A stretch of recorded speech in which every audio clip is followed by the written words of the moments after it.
Hello there, welcome to Erica's Magical Projects. This week I'm making bunting. Well, this week, in fact this whole month I've been making lots of bunting. Let me show you what I've been up to. I found this really amazing Celtic triangle pattern on Ravelry, the most amazing place for all patterns. And here it is. Isn't that lovely? I've made 2 sets of bunting using this Celtic pattern. One is this lovely red and yellow and orange one with tassels, and then the other one is more of a kind of subdued colours with red, green, yellow. I thought these looked quite cool, like a heraldic badge. I thought these would look quite awesome hung up at a festival. I've kind of combined 2 patterns to make a little flower bunting triangle that I quite like. And I've been making a pile of those and quite happily plodding along on my February bunting project, and then suddenly today I've got an emergency. I've got a birthday coming up in 3 days and I've got nothing for her. It's one of my lovely friends and I really would like to give her something very special. Now, she's also somebody who's seen all my stock, so I can't really just give her something out of my big pile of crochet that I like to sell. So I'm going to have to make something specifically for her, and I've got 3 days to do it in. So I've chosen this bunting pattern that I've invented, and I'm going to make it in colours that will suit her. And I've got my big boxes of yarn here. Okay, so whenever I have any DK yarn left over from a project, I put it into all these boxes here. These are just the oddments of DK. I've got lots of other boxes of other kinds of yarn. The stash is not to be ashamed of. Your stash is your palette. That is what I keep telling people when they say, my husband's very concerned that I've got acres of yarn in my house. I knew a woman who was hiding it in her cushions at one point. Anyway, let's see if I can find some colours that's going to suit my friend.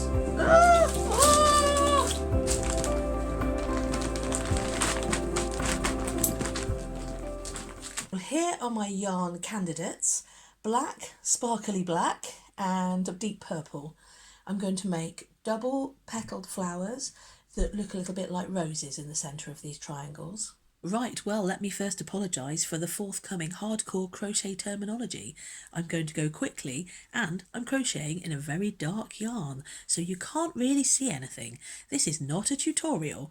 If you would like to have a go at this yourself, I will attempt to write this up and put it for free on my Ravelry page, which will be linked down below. You start off with chain 6. Join with a slip stitch to form a circle. Now 12 single crochets into that circle. Join with a slip stitch, chain 6, double crochet into the same place, chain 1, miss 1 single crochet, double crochet, chain 1 into the next stitch along, chain 1, miss a stitch, double crochet, 2 chain, double crochet, and then it's just continue that so that you have a triangle. Chain 1, miss a stitch, double crochet, chain 1, double crochet, chain 1, miss a stitch, double crochet, chain 3, miss a stitch, double crochet, chain 1, double crochet, chain 1, and join. Now this is the base for a granny triangle. If you can see, that's the corner there, the 3 corners. And I'm going to do a 4-stitch granny triangle into this base. So that's the corner, that's the side. And I'm going to have 2 chains in between each granny piece and 3 chains at the corner. First round done, you can see it's taking shape. Now the second and third round are basically just the same. That's the next round done there. Ooh, it's so dark, but can you see it? That's the last round of black. Sew in all the ends, of course. Do it as you go along, you will regret it later. That's what I always say to myself. Now a simple edging with this lovely sparkly black. Just a single crochet on the top of every stitch, and then when I come to a space, a single crochet with a 2-chain peacocked. There's the finished triangle.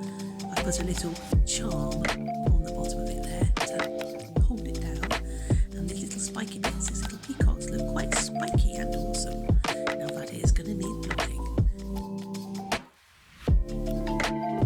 I've got 24 hours to go, and this is what I've got. A double flower and a single flower, and then I've got a big pile of black triangles. So in 24 hours, let's see if I can make these into a completed object. Yarn doesn't really like to be in triangles, so you do have to quite heavily block these. That's using a steam iron, just gently holding it above the piece and not touching it so it doesn't melt the acrylic yarn. Ah, look, I finished it in time. Look, here it is. 10 little black triangles with purple flowers. Some of them are double and some of them are single. Oh, so there's only one thing left to do now, and as this is a gift, I need to fill it full of magical energy. So the person that I want this gift to go to, I wish that they will find their true will and will follow it. So lovely lady, follow your true will, find your true destiny, because I love you and I think you're a wonderful person. There we go. A gift of love and a gift of craft. One of the reasons I've loved this bunting project is because this triangle is a sacred shape, and anything that uses sacred shapes makes me remember the reason why there are sacred shapes, and that the sacred geometry is all around us and inside of us, and that we can conjure up aspects of the divine by using shapes and sounds and images. Oh, lovely. Maiden, mother, crone. 3 joyous strings of bunting, and the one that my friend received for her birthday makes 4 strings of bunting, which I'm sure I wouldn't have put together if I hadn't been doing bunting February. Plus, I'm very pleased with myself because I've written a new pattern for this string here, which you can find for free in the Ravelry link down below. It's free, of course, because I've completely plagiarised it from this lovely bunting pattern, which I've also linked down below. I went out to some sacred sites to try and drape my bunting across and show it off, and to bless some yarn, but we've been having some rather blustery weather in the UK, a couple of storms, so instead enjoy this rather silly witch running around and getting rather overexcited by the sacred sites and the blowy weather, because I made some stuff, and this bunting is very magical because whoever buys it will be celebrating something wonderful every time they put it up, and that makes me very happy. Everything handmade is magical!